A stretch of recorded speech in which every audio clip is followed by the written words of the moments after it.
ये है बच्चों के लिए हिंदी की पाठ्यक्रम। आप यहाँ पढ़ सकते हैं प्रॉपर हिंदी। अब ये बेसिकली हिंदी की बुक है, इसका नाम है सारंगी। ठीक है, ये कक्षा या फिर क्लास 1 के बच्चों के लिए है। चैप्टर नंबर 1 है, हिंदी में इकाई बोलते हैं या फिर पाठ्यक्रम 1 बोलते हैं। पाठ्यक्रम का नाम है परिवार यानी कि फैमिली। ठीक है, अब परिवार में चित्र और बातचीत आप देख रहे हैं, ये चित्र हैं। आप चित्र देख पा रहे हैं? अगर नहीं देख पा रहे हैं तो मुझे बताइएगा। ये देखिए, ये रहा चित्र, ये है चित्र, इस टाइप से है चित्र। ठीक है, ये रहे चित्र। अब ये जो चित्र है, इस चित्र में शिक्षण और संकेत, बच्चों को पोस्टर देखने के लिए पर्याप्त समय दें। पोस्टर में दिखाए गए घर, परिवार एवं कार्यों के विषय में बातचीत करें। बातचीत के बिंदु इस प्रकार हो सकते हैं, इस घर में कौन कौन है? तो आपको कौन कौन दिख रहा है? आपको उनके मम्मी पापा, दादा, बहन, बुआ, भाई, ये सभी दिख रहे हैं। ठीक है, उसके बाद दूसरा क्वेश्चन है, वे क्या क्या काम कर रहे हैं? मम्मी और पापा उनकी रंगोली बना रहे हैं। जो ये हैं, ये बुआ या फिर दीदी या छोटी बहन है, जो भी है, ये लट्टू के साथ खेल रही है। जो उनका भाई है वो भी रंगोली बनाने में मदद कर रहा है। जो छोटी बहन है वो बाहर कहीं जा रही है। जो दादाजी हैं वो इनको कुछ समझा रहे हैं। ठीक है, अब बात करते हैं नेक्स्ट, बच्चे रंगोली क्यों बना रहे हैं? अब बच्चे रंगोली क्यों बनाएंगे? कोई ना कोई उत्सव होगा, कोई ना कोई त्योहार होगा, इसलिए बच्चे रंगोली बना रहे हैं। अब जैसे कि आप अभी तक पढ़ रहे थे, चैप्टर नंबर 1 सारंगी हिंदी कक्षा 1 के लिए है या फिर क्लास 1 के लिए है। पहला चैप्टर था मीना का परिवार, दूसरा चैप्टर है दादा और दादी। ठीक है, और ये आनंदमयी कविता है। देखा, एक हमारे दादाजी हैं, एक हमारी दादी। बच्चे गाएं, एक हमारे दादाजी हैं, एक हमारी दादी, दोनों ही पहना करते हैं बिल्कुल भूरी खादी। बच्चे कह रहे हैं हमारे पास एक दादाजी हैं और एक दादी जी हैं, दोनों ही बिल्कुल भूरे कलर का खादी वस्त्र पहनते हैं। दादी गाना गाया करती, दादाजी मुस्कुराते। जो बच्चों की दादी हैं वो गाना गाया करती हैं और उनके जो दादाजी हैं वो मुस्कुराते हैं। कभी कभी दादाजी भी कोई गाना गाते हैं और जो उनके दादाजी हैं वो कभी कभी एक गाना गाते हैं। ठीक है, इस कविता में दादाजी और दादी की जगह नाना और नानी कहकर कविता को फिर से गाइए। तो आइए मेरे साथ में, एक हमारे नाना जी हैं, एक हमारी नानी, दोनों ही पहना करते हैं बिल्कुल भूरी खादी। नानी गाना गाया करती, नाना जी मुस्कुराते, कभी कभी नाना जी भी कोई गाना गाते। ठीक है, अब इसमें लिखा है शिक्षण संकेत में, हाव भाव सहित कविता पाठ करते हुए बच्चों को अभिनय के लिए भी प्रोत्साहित करें। एक अभिनय है, जब आप कोई भी वर्ड बोलते हैं या फिर कुछ खेलते हैं या भी कोई भी किसी भी चीज़ में आप पार्टिसिपेट करते हैं, किसी भी गेम में, वो आपका अभिनय होता है। ठीक है, अभिनय में सिर्फ गाना और नाचना नहीं आता है। गाना, किसी भी काम को आनंद के साथ करना, दैट इज अभिनय, वही अभिनय है आपका। जैसे कि आप जानते हैं, मैं हूँ नेहा बाय एथनिक्स एजुकेशन के थ्रू, और अभी तक आप पढ़ रहे थे सारंगी की पहला और दूसरा चैप्टर। पहला चैप्टर था मीना का परिवार, दूसरा चैप्टर था दादा दादी की कहानी, तीसरा चैप्टर है रीना का दिन। चैप्टर नंबर 3 है रीना का दिन। अब रीना का दिन बहुत ही इंटरेस्टिंग चैप्टर है, बहुत ध्यान से पढ़िएगा। देखिए, बहुत अच्छा चैप्टर है, मजे आएंगे पढ़ के। हर दिन रीना सुबह जल्दी उठती है, उठकर बिस्तर को ठीक से लगाती है, नीम की दातुन से अपने दांत साफ करती है, साबुन से नहाकर रीना स्वच्छ कपड़े पहनती है, वह अपने बाल में तेल लगाकर कंघी करती है। रीना माँ के बनाए पराठे और सब्जी आनंद के साथ खाती है। रीना माँ के गले लगती है और फिर स्कूल जाती है। यहाँ पे रीना अपने दोस्त को कहती है सुप्रभात। स्कूल के रास्ते में रीना अपनी सहेली दीपा से मिलती है, दोनों एक दूसरे से सुप्रभात कहती हैं और हंसती खेलती स्कूल जाती हैं। स्कूल में प्रार्थना के बाद रीना अपनी कक्षा में जाती है। जैसे ही उनकी अध्यापिका कक्षा में आती है, सभी बच्चे खड़े हो जाते हैं और नमस्ते करते हैं। अध्यापिका भी मुस्कुराती हुई नमस्ते करती है। रीना स्कूल में मन लगाकर पढ़ाई करती है। वह अपनी सहेलियों के साथ खेलती है और थोड़ी शरारत भी करती है। घर आकर वह हाथ मुंह धोती है, फिर वह अपनी स्कूल की सभी बातें अपने परिवार को बताती है। उसके बाद में रीना अपने प्यारे से छोटे भाई के साथ भी खेलती है। रीना को रात को जल्दी ही नींद आ जाती है। दादी प्यार से रीना को शुभ रात्रि कहकर सुला देती है। ये चैप्टर था। अब बातचीत के लिए रीना सुबह अपनी सहेली से मिलने पर क्या कहती है? देखो, अभी हम पढ़ रहे हैं सारंगी हिंदी, जैसे कि आप लोग मुझे जानते हैं। मैं हूँ Neha, by ethnic education. Chapter number 4 है ये, रानी भी। अभी हम रीना की कहानी पढ़ रहे थे और ये है रानी भी। ये चैप्टर नंबर 4 है। रमा और रानी 2 बहनें हैं। रमा और रानी 2 बहनें हैं। रानी हमेशा रमा के साथ खेलती है। रानी हमेशा रमा के साथ खेलती है। रमा ने अपने बालों में कंघी की। रानी ने भी अपने बालों में कंघी की। रमा ने चप्पल पहनी, रानी ने भी चप्पल पहनी। रमा ने अपना बस्ता उठाया, रानी ने भी एक झोला उठा लिया। रमा स्कूल जाने लगी। माँ ने रानी को स्कूल नहीं जाने दिया। रानी अभी बहुत छोटी है। माँ ने रानी को समझाया, रानी बेटी तुम अभी बहुत छोटी हो, थोड़ी सी बड़ी हो जाओ तब तुम भी स्कूल चली जाना, ठीक है। अब अनुमान लगाकर शब्दों के साथ चित्रों को जोड़िए। झोला, ये रहा झोला, ये झोला है। बस्ता, ये रहा। रानी, ये रही। रमा, रानी ये रही, छोटी वाली रानी थी। रमा ये रही, बड़ी वाली।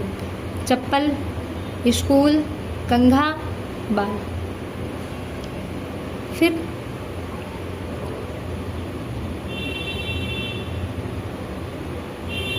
ये कहानी 2 बहनों की है। उनके नाम बताइए। तो बड़ी वाली कौन थी? रमा। छोटी वाली रानी। 2 ही थी, छोटी वाली रानी और बड़ी वाली रमा।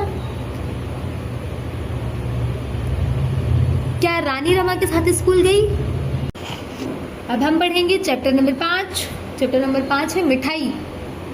जैसे कि आप जानते हैं, मैं हूं नेहा, बाई एथनिक्स एजुकेशन। तो इसमें चैप्टर नंबर 5 में मिठाई है। अब मिठाई के बारे में पढ़ेंगे। ये कहानी है मिठाई और एक गधे की। एक दिन गधे का मन मिठाई खाने का हुआ। गधे अपने मित्रों से कुछ मीठा खाने को मांगा। एक दिन गधे का मन किया कि वो कुछ मिठाई खाए। गधे ने अपने मित्रों से कुछ मीठा खाने को मांग लिया। भालू ने कहा शहद खा लो, गधे ने मना कर दिया। खरगोश ने कहा गाजर खा लो, गधे ने मना कर दिया। चींटी ने कहा गुड़ खा लो, गधे ने फिर मना कर दिया। हाथी ने कहा गन्ना खा लो, गधे ने फिर मना कर दिया। गिलहरी ने कहा आम खा लो, गधे ने कहा मैं नहीं खाऊंगा। बिल्ली बोली हलवाई की दुकान पर चलो, गधे को यह बात पसंद आ गई। तब सब साथ साथ मिठाई खाने के लिए चल पड़े।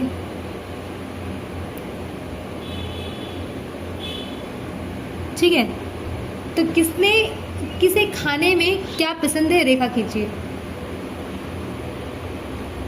खरगोश को गाजर, गिलहरी को आम, हाथी को गन्ना, भालू को ये इसके अंदर है, ये कुछ ये पसंद है इसे, ठीक है, हंडी पसंद है। ये गधा है, ये गधा है, ये मिठाई है, ये हाथी है। जैसे कि जानते हैं, मैं हूं Neha Patel, by ethnics education. और अभी ये नेक्स्ट चैप्टर है सारंगी का, 3 साथी। चैप्टर नंबर 6, 3 साथी। ठीक है, इसमें एक था हाथी, एक थी बकरी, दोनों साथ साथ जंगल में जाते। हाथी डाली झुकाता और बकरी पत्ते खाती। एक दिन दोनों जंगल में गए। वहां एक तालाब दिखाई दिया। वहां एक बेर का पेड़ था। हाथी ने पेड़ हिलाया, बकरी बेर खाने लगी। उसके बाद तभी पेड़ से चिड़िया का बच्चा पानी में गिरा। बकरी उसे बचाने गई तो वह भी डूबने लगी। हाथी ने दोनों को बाहर निकाला। कुछ दिनों में चिड़िया का बच्चा बड़ा हो गया। चिड़िया पता लगाती कि कहाँ कहाँ फल लगे हैं। तीनों वहाँ जाते और खूब फल खाते। अब 3 साथी साथ रहते। तालाब के पास किसका पेड़ था? बेर का। हाथी के ने बेर को का पेड़ क्यों हिलाया? क्योंकि बकरी को बेर खाने दे। किसी ऐसी घटना के विषय में बताइए जब आपने किसी की सहायता की हो। गाइस कमेंट में बताना कि आपने किसकी सहायता की और कब की। चिड़िया का बच्चा तालाब में न गिरता तो बकरी ने डूबती। जब बकरी ने डूबती तो हाथी बचाता ना, और जब हाथी ना बचाता तो चिड़िया कहाँ कहाँ फल लगे ये भी पता ना लगाती। अगर हाथी तालाब के पास ना होता तो दोनों डूब के मर चुके होते। कहाँ छुपे हैं सारे हाथी? आओ मिलकर खोजें। देखो कितने हाथी हैं इसमें। 1 हाथी। गाइस मैं हूँ नेहा पटेल। जैसे कि आप लोग जानते हैं by ethnic education chapter number 7 है सारंगी का। ये क्लास 1 के बच्चों के लिए है, कक्षा 1 के बच्चों के लिए। वाह मेरे घोड़े, ये पोयम है। वाह मेरे घोड़े आनंदमयी कविता है, बड़े आनंद से पढ़िएगा इसे। 1 कदम 2 कदम 3 कदम ताल, वाह मेरे घोड़े क्या तेरी चाल। 1 कदम 2 कदम 3 कदम ताल, वाह मेरे घोड़े क्या तेरी चाल। फिर पढ़ेंगे 1 कदम 2 कदम 3 कदम ताल, भाग मेरे घोड़े चल नैनीताल। तीसरी लाइन है 1 कदम 2 कदम 3 कदम ताल, ले मेरे घोड़े चने की दाल। चौथी लाइन है 1 कदम 2 कदम 3 कदम ताल, खा कर दिखा फिर अपना कमाल। ये किसने लिखा है? रमेश तेलंग ने लिखा है इस पोयम को। वो एक राइटर है। ये फिर आप ये कह सकते हैं कविता लिखते हैं वो, ठीक है। अब वो नीचे दिए गए शब्दों का ध्यान से सुनिए। इन शब्दों की पहली और अंतिम ध्वनि पहचानिए। पहली ध्वनि ताल की ता बड़ा, चाल की चा बड़ा, दाल की दा बड़ा, का की छोटा। इसमें छोटा आ की ध्वनि है, का है। लेकिन सभी की अंतिम ध्वनि क्या है? ला। ऐसे शब्द जिनकी अंतिम ध्वनि इन शब्दों ताल चाल दाल कमाल जैसी हो। नैनीताल, काल, हकवाल, 4 हो गए।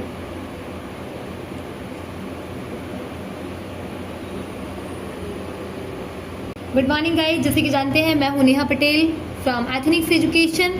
एथनिक्स एजुकेशन में क्या है कि सारंगी कक्षा 1 या फिर क्लास 1 वाले बच्चों के लिए खतरे में सांप, 8वां चैप्टर है खतरे में सांप। अब खतरे में सांप का देखो कहानी सुनो। सारे जानवर इकट्ठे हुए थे। बात चल रही थी कि खतरे में अपनी जान कैसे बचाएं। देर तक बहस चली। अंत में सबको बंदर की सलाह ठीक लगी। बंदर की सलाह थी कि खतरे के समय सिर पर पैर रखकर भागना सबसे अच्छा है। उसके बाद में बातचीत समाप्त हुई और सारे जानवर अपने अपने ठिकाने चले गए। सिर्फ सांप एक दूसरे का मुंह ताकते देर तक वहीं बैठे रहे। सांप वहीं क्यों बैठे रह गए? इसलिए कि उनके पास पैर नहीं थे, तो वो सिर में अपने पैर कैसे रख के भागते, वो ये सोच के बैठे रह गए। आप सांप को क्या सलाह देंगे? सांप को ये सलाह देंगे कि आप तेज रफ्तार से भागिए। सिर पर पैर रखकर भागने का क्या अर्थ है? तेज रफ्तार से भागना। अब ये है जंगल। कबरी झबरी बकरी, ये पोयम लिखा है प्रभात ने। कबरी कबरी बकरी झबरी, बकरी कबरी बकरी झबरी, कबरी झबरी बकरी। आगे निकली कबरी बकरी, पीछे रह गई झबरी। आगे आगे कबरी बकरी, पीछे पीछे झबरी। साथ चली थी, हो गई आगे पीछे, कबरी झबरी बकरी। ये लिखा किसने है? कबरी का मतलब उसका बच्चा, बकरी का मतलब बकरी, ठीक है। और झबरी, झबरी जो उसकी मालिक है। मैं हूं नेहा पटेल। जैसे कि आप जानते हैं by ethnics education chapter number 9 है। चैप्टर नंबर 9 में आ रहा है आलू की सड़क। ये है क्लास 1 के बच्चों के लिए या फिर कक्षा 1 के बच्चों के लिए हिंदी का सिलेबस है। आलू की सड़क। एक भालू था, उसे नानी के घर दूर जाना था। एक भालू था, उसे नानी के घर दूर जाना था। रास्ते में खाने के लिए भालू ने बोरा भर आलू पीठ पर रख लिया, पर बोरे में तो छेद था। भालू आगे बढ़ता जाता, धप धप धप बोरे से आलू टपके जाते, टप टप टप। रास्ते में पीपल के पेड़ पर एक बंदर बैठा था। उसने भालू से पूछा, कहाँ जा रहे हो भैया? लेकिन उत्तर में बंदर ने बस धप टप ही सुना। उसने पेड़ के नीचे देखा, रास्ते में आलू पड़े हुए थे।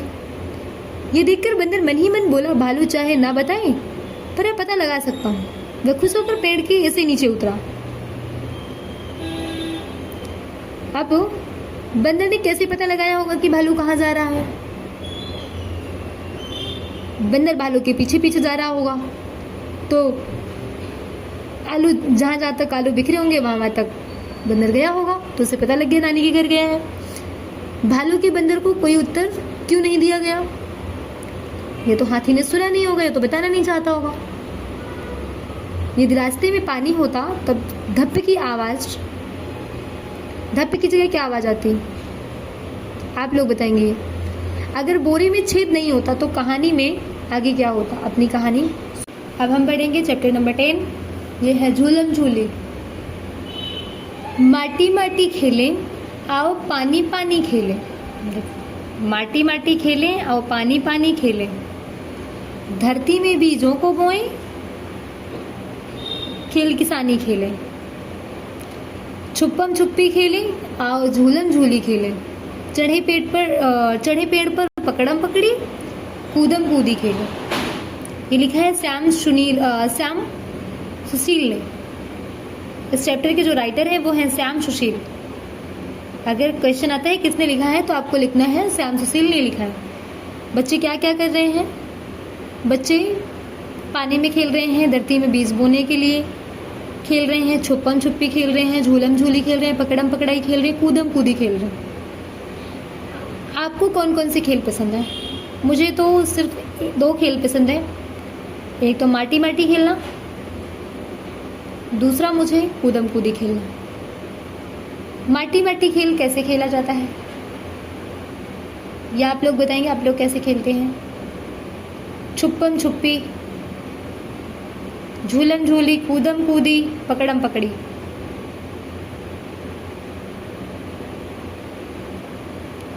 झूला, छुपम खेल, झंडा खेल, छतरी।